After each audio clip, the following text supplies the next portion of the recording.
한국형 온라인 공개 강좌 K묵의 구축 운영에 관한 기본 계획에 대해서 말씀을 드리도록 하겠습니다.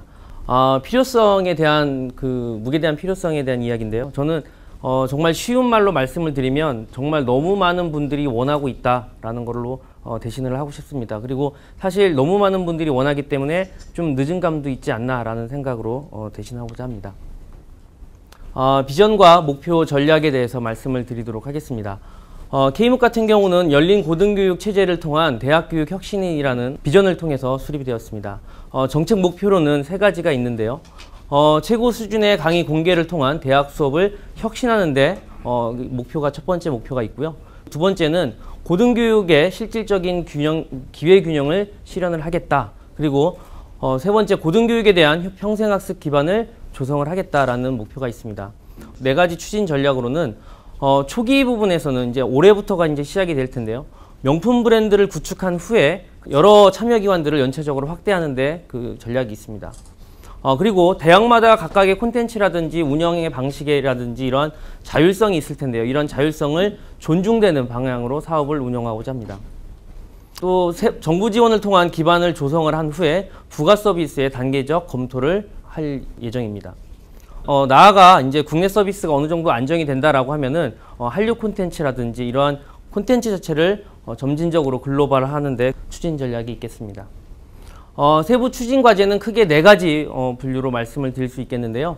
첫 번째는 글로벌 명품 콘텐츠 개발, 그리고 두 번째는 공용 플랫폼 구축 운영, 그리고 앞서서도 말씀을 드렸는데 콘텐츠에 대한 질 관리, 이것도 이제 상당히 이제 중요한 이슈가 될 텐데요. 이러한 부분, 그리고 마지막으로는 본 포럼의 주제하고도 이제 동일한 이야기가 될 것 같은데 묵을 활성화하고 하는 그런 기반을 조성하는 이야기를 말씀을 드리도록 하겠습니다. 세부 내용에 대한 이야기는 다음 장에서 더 자세하게 말씀을 드리도록 하겠습니다.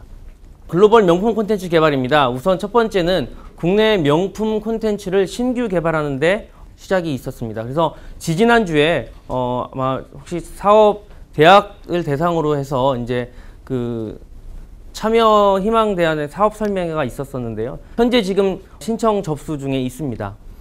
2018년까지 총 500개 이상의 강좌를 개발을 목표로 신규 콘텐츠를 모으고 있고요. 참여 희망 대학을 초년도에 지금 시범 운영 같은 경우는 10개 대학을 기관을 하고요. 그 이후에는 점진적으로 늘려나갈 계획에 있습니다. 사업비 지원 부분에서는 3년간 콘텐츠 개발 운영비를 지원을 하고, 사실 지원이 되는 이 부분 갖고 다 운영을 하거나 개발을 할 수가 없기 때문에 또 초기에는 또 대학들에 대한 대응 투자라든지 대학의 일부 부담이 있을 예정입니다. 그리고 기존에 KOCW에서 많은 말씀들이 많았지만 사실 여기에서도 엄선을 해서 정말 좋은 콘텐츠들도 있다라는 판단에서 우수 KOCW 콘텐츠를 묵용으로 변환 개발하는 것들도 한 가지 신규 콘텐츠로 넣을 예정입니다. 그래서 이 역시도 2018년까지 약 100여 개의 콘텐츠를 변환하는데 목표를 갖고 있습니다. 그리고 이제 해외 우수 콘텐츠를 연계 제공을 하는 부분이 있는데요. 이 부분은 아마 이제 국내 대학의 개발에 먼저 우선에 대한 초점을 둬야 되는 부분이기 때문에 향후 더 추진해야 되는 부분이라고 말씀을 드릴 수 있겠습니다. 자, 두 번째는 공용 플랫폼을 구축하고 운영을 하는 부분이 있습니다. 사실 많은 대학들에 대한 콘텐츠를 수집하고 이거를 운영하기 위해서는 플랫폼이 다양했을 때는 사실 운영하기가 너무나 어려운 거는 어떻게 보면 당연한 이야기가 될 텐데요. 그래서 국가평생교육진흥원에서 이제 주관을 하게 될 텐데요. 플랫폼 그리고 인프라를 구축을 하고, 그 다음에 강좌 운영에 대한 여러 가지 맞춤형 지원 기능들을 개발을 할 예정입니다. 그리고 편리한 UI를 개발을 해서 보급하는 게 저희 기관의 큰 목표 중에 하나라고 말씀을 드릴 수 있겠습니다. 이제 각 참여 대학에서는 각자 올렸던 콘텐츠를 운영하게 될 텐데요. 강좌를 탑재하고 운영을 하는 이러한 업무들도 있고요. 그 다음에 어찌 보면 가장 중요한 업무가 될 텐데요. 학습 활동을 지원하는, 실제 교수 학습 활동을 하는 그러한 업무들도 있을 것입니다. 그리고 대학이 정하는 일정 요건을 충족할 경우에는 대학 명의 이수 증명서를 발급하는 것들도 겸하지 않을까라는 예상입니다. 세 번째, 콘텐츠 및 서비스 질 관리에 대한 이야기를 말씀을 드리도록 하겠습니다. 우선 첫 번째는 콘텐츠 개발 및 품질 관리에 대한 가이드라인을 마련을 할 예정입니다. 물론 사실 자체 대학에서도 자체적으로 콘텐츠를 질 관리를 하고 유지 보수하고 또 개선하는 데 노력을 각자 하실 것 같은데요. 물론 여기에서도 같이 협동을 해서 보다 더 좋은 콘텐츠를 만들고자 노력을 할 예정입니다. 그리고 우수대학도 그 우수 교수님에게 인센티브를 지원하는 방향도 고려하고 있습니다. 그리고 이제 연차 점검을 통해서 그리고 또 종합평가를 통해서 우수한 콘텐츠에 대한 것들을 또 장려를 하는 부분도 있고 연차적인 사업비라든지 이런 부분들도 차등을 지원을 할 예정에 있습니다. 마지막으로 무크 활성화 기반 조성에 대한 이야기가 될 텐데요. 운영 인력에 대한 전문성 그리고 학습자 편의성에 대한 제고 그리고 강좌 운영 우수 모델들의 공유하고 확산하는 부분 그리고 관련한 연구들을 활성화하고 전문가 양성을 지원을 하려고 합니다. 강좌에서 제시한 논문 같은 경우라든지 참고 자료들을 리스와 연계를 하려고 할 예정이고요. 그리고 우수 사례들을 전파를 할 부분들도 있고 그 다음에 앞서서도 말씀을 드렸지만 저작권에 대한 그 이슈가 좀 될 텐데요. 저희들도 자체적으로 많은 분들하고 또 이야기를 나누고 있고 어떻게 대응할 것인가를 좀 많이 노력을 하고 있는 부분 중에 하나입니다. 그래서 가장 중요한 게 예방 활동이 가장 또 중요하지 않을까라는 생각이 듭니다. 그래서 예방 활동을 수행하고 분쟁 시 공동 대응하는 방안도 검토 중에 있습니다. 여러 가지 이제 관련한 연구들이라든지 사실 여기에는 언급되어 있지 않았습니다만은 조금 더 시간이 흘러서 좋은 사례가 이렇게 운영되었다라든지 이러한 활성화할 수 있는 그런 연구들이 보고가 된다라고 하면 나중에 이제 시작하려고 하는 그 대학들에게는 좋은 그 방향점이 되지 않을까라는 생각이 듭니다. 기대 효과 및 활용 방안에 대해서 말씀을 드리도록 하겠습니다. 그 무크에서 강의 콘텐츠가 공개가 되었을 때 사실 걱정하는 부분들도 있고 사실 좋아하는 부분들도 많기는 하겠습니다만은 일단 1차적으로는 강의가 공개되는 교수님들 같은 경우는 수업을 열심히 하고 또는 나도 저렇게 수업을 해야지라는 이러한 어떻게 보면은 대학 교육 수업 방법에 있어서는 혁신적인 그러한 하나의 또 계기가 되지 않을까라는 생각이 듭니다.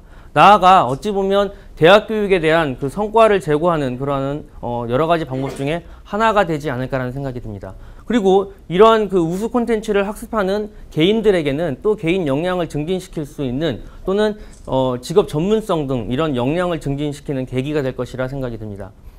또한 앞서 말씀드렸다시피 한류 콘텐츠라든지 이런 콘텐츠들이 해외에 이렇게 글로벌 경쟁력을 갖게 된다라고 한다면 질 높은 강의를 통해서 한국 고등교육의 가치가 또 그만큼 상승되는 효과가 되지 않을까라는 생각이 듭니다. 사실 다양한 부가적 활용 방안은 앞으로도 계속 더 논의를 하고 더 많이 장려해야 되는 부분인데요. 현재로서는 이제 검토를 좀 말씀을 드리면 재직자에 관한 연수, 그래서 공공기관인 기업 신규 재직자라든지 직원 재교육에 관한 것들, 그리고 우리나라 교육 콘텐츠에 대한 해외 수요라든지 나아가서는 대학 그 학점 인정이 될 텐데 이런 부분 같은 경우는 대학별 학칙에 따라서 또 검토를 해야 되는 부분들이 또 남아 있습니다. 네, 사업 추진 체계는 다음과 같습니다. 교육부가 사업 기획 그리고 총괄을 하는 입장이고요. 저희 국가평생교육진흥원에서는 사업을 주관하고 시행을 하고 있고 기타 다른 기관들에서 많은 협조를 받고 진행을 하고 있습니다. 단계별 시기별 도입 전략에 있습니다. 그 큰 로드맵을 말씀을 드리면 1단계에서는 도입 및 정착기가 있습니다. 그래서 현재 2015년에서 시범 운영 기간이 이제 시작이 되었고요. 여기서는 크게 이제 플랫폼을 구축하고 시범 운영을 해서 한국형 운영 모델이 이제 거의 첫 삽을 뜨는 그런 단계다라고 말씀을 드릴 수 있겠고요. 그 이후에 이제 2단계에서는 글로벌화 그리고 부가가치를 창출하는 단계, 그리고 마지막 그 세 번째 단계에서는 열린 교육 고등교육 체계를 구축하는 단계로 볼 수가 있겠습니다. 강좌 수 같은 경우는 앞서 말씀드렸다시피 20개, 100개, 200개, 500개 이런 콘텐츠는 신규 개발하는 콘텐츠고요. 변환 콘텐츠까지 합치면은 약 600여 개의 강좌가 이상을 목표로 하고 있습니다. 네, 시범 운영 계획안입니다. 이미 좀 말씀을 좀 드렸던 것 같은데요. 4년제 대학 그 첫 해에서는 4년제 대학 그 10개 내외로 구성을 준비를 하고 있고요. 그리고 콘텐츠 개발은 신규 개발 20개, KOCW 변환 10개를 해서 각 대학당 신규 개발에서는 1억, 그리고 변환 과목 같은 경우는 2,500만 원을 준비를 하고 있습니다. 공용 플랫폼 같은 경우에서는 많은 고민이 되고 그 검토와 지금 진행 중에 있습니다. 그래서 여러 가지 그 2015년도 안에 플랫폼을 잘 구축을 해서 2015년 올해 8월까지 대학별 콘텐츠를 탑재를 해서 그 다음 9월 말부터는 시범 서비스 운영에 준비를 하고 있습니다. 네, 감사합니다.